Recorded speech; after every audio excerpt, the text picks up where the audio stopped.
Hey there friends, Nibs again. I'm out in the garage today.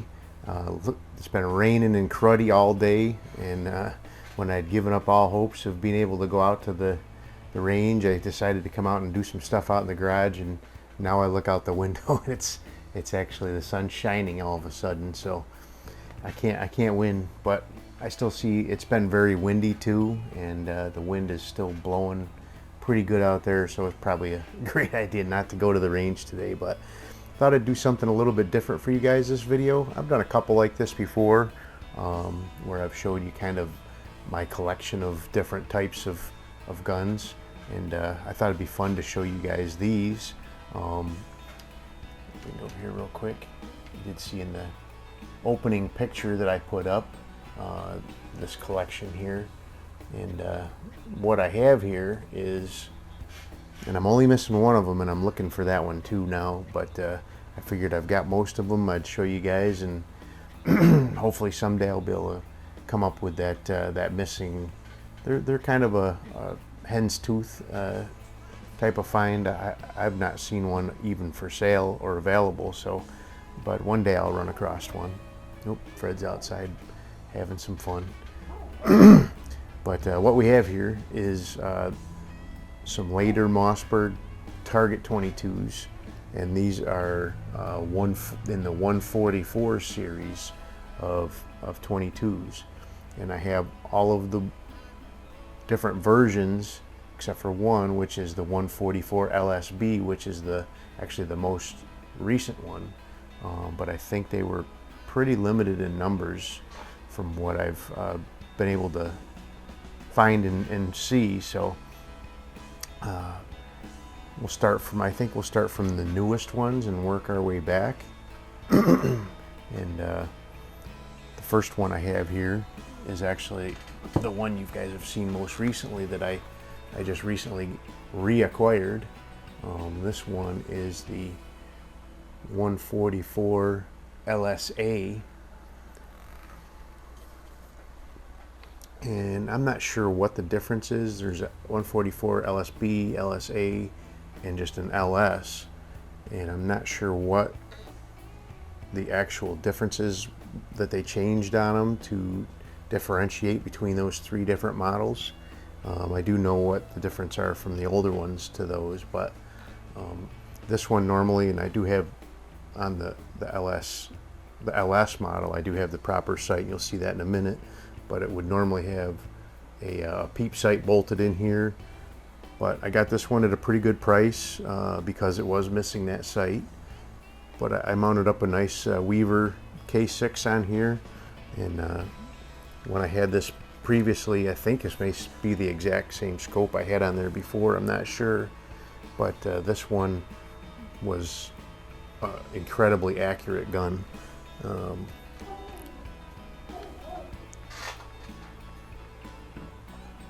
I really hate to say it would keep up with some, other big name guns, but I'm going to do some head-to-head challenges with that, with the likes of my 513T, which is one of my best guns.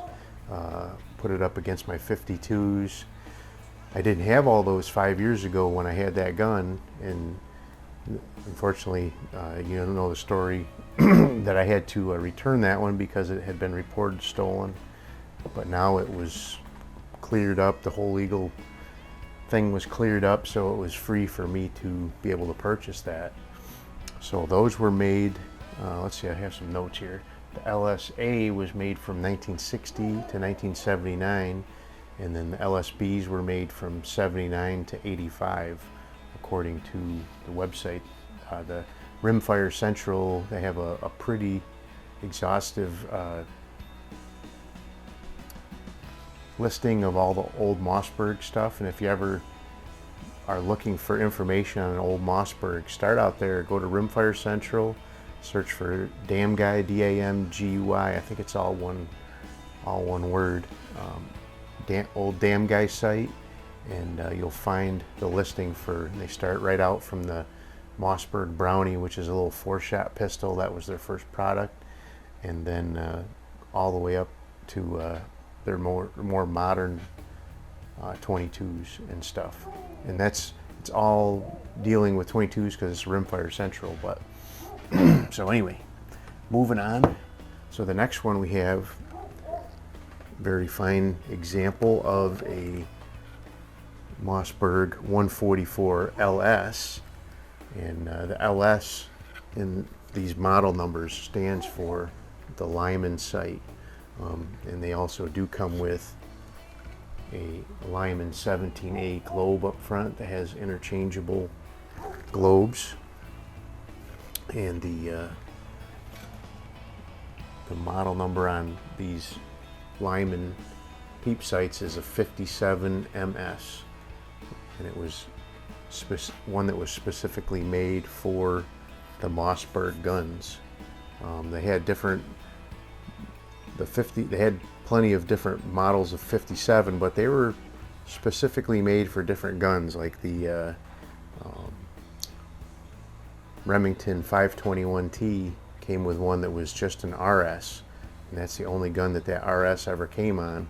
So it's very difficult to find those peep sights for a Remington 521T. If you ever pick one up that doesn't have that, you're better off just putting a scope on there. So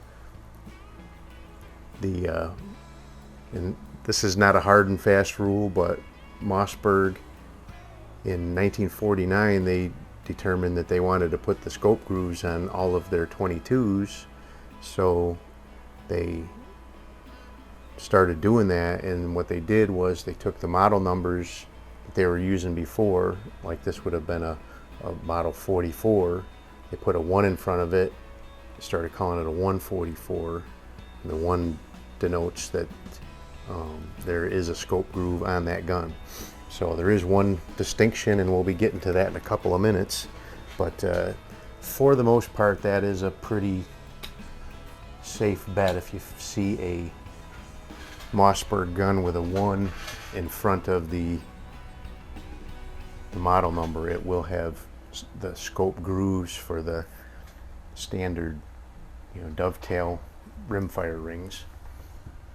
All right, so the next one is going to be just a standard model 144, no letters after it.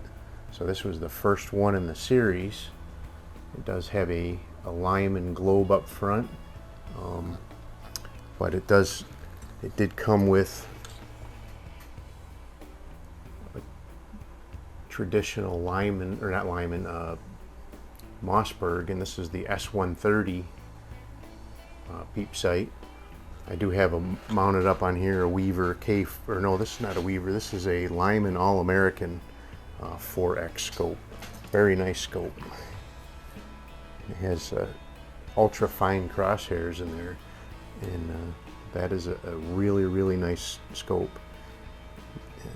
This gun has the distinction of having the T bolt handle, and the T bolt handle was a very limited production run of gun. When they switched over in 1949 to doing the scope grooves, all of their bolt handle or bolt action guns got this T bolt handle, but only for 1949 for that limited year. And then after that they went back to, let me set this one down one real quick minute. So the production guns before that and after that would have had a bolt handle similar to this with a rounded bolt knob. By the way, the 144 LS was made from 1954 to 1960. All right, moving back to the 1940 or the 144. Again, this was a limited production with the T bolt handle, and those ones were made from 1949, and then after 1950 they would have switched back over to the round bolt handle, but that 144 model number would have continued until 1954. when they picked up and started using the Lyman sights instead of the Mossberg sights. I do have to admit that the Lyman sights are a bit better as far as the micrometer clicks and the adjustability on them. Just a little more precise. Now the last one is actually probably one of my favorite of this group for sure, and maybe one of my favorites because this one is actually a military trainer, and this one's pretty cool. It was very limited production, and we'll go ahead and bring this one up. I think this may be one of the original military slings as well. Just keep coming loose off the front. I have seen these with the same olive drab sling on it in other people's collections. So these ones would come with a Lyman 17A globe up in the front. It does have US and a serial number stamped in right here, and it is roll stamped as model 144 US. The distinction, there's a couple of really distinctive features on this gun compared to the other ones. I really was not able to find a hard and true date range on these, but they were very limited. From some things I've read about these they only ever issued about 5,000 of these total, and most of them went to the military. And if you've ever seen a military trainer that has actually been used quite a bit by the military, they do not look at all like this. I mean, this guy, not in perfect condition, but for a military trainer, it's in pretty exceptional condition. So one of the other things that's very special about these 144 US is the size of the barrel profile. All the other 144s, let's see, I took some measurements before. They're not small by any stretch, but at the muzzle they are 0.75 of an inch, and at the receiver they are 0.80. So just a little under an inch. Pretty heavy profile on those ones, but these 144 US's were a 0.875 at the crown. I read that's 13/64, so I didn't do the calculation on it to see, but 0.875 at the crown, and then 0.920 back here at the receiver. And if you look there, it almost looks like it's one solid piece, but there is a separation line there, right there, where the barrel is mated with the receiver. So, and you have to look really close to even see that separation line. So that's very cool, very heavy profile gun. Another distinction with this one is this is the only production gun that Mossberg ever released that had a redfield sight on it. As far as I can tell, in all the research I've done, this is the only gun that I've ever seen with production from the factory with a redfield. This is a redfield 75. Now, the one last thing I wanted to point out was I had said that Mossberg in 1949 switched over to supplying all their guns with scope grooves on them, and I believe, as far as the guns that came out 49 and later, this is the only model that never had scope grooves on it. The government did not want scope mounting capability on these, so they ordered them without the scope groove. So that's another interesting distinction. Best I can tell, these were made, all were made in the early 49 into early 50s, and then they ceased production on it. The government just never ordered a lot of these. They were moving on to more getting the Model 52s that Winchester was putting out, and going away from the more of the sporter type and getting the more heavy precision rifles like the Model 52. So this is definitely a great shooting gun, and it really shoulders nice. That heavy weight barrel, it feels good. It does balance good though. It's really balanced. So easy to shoulder and easy to balance, and it has a decent feeling trigger on it. So anyway, thought you guys would really appreciate seeing my little collection of Mossberg 144 series rifles.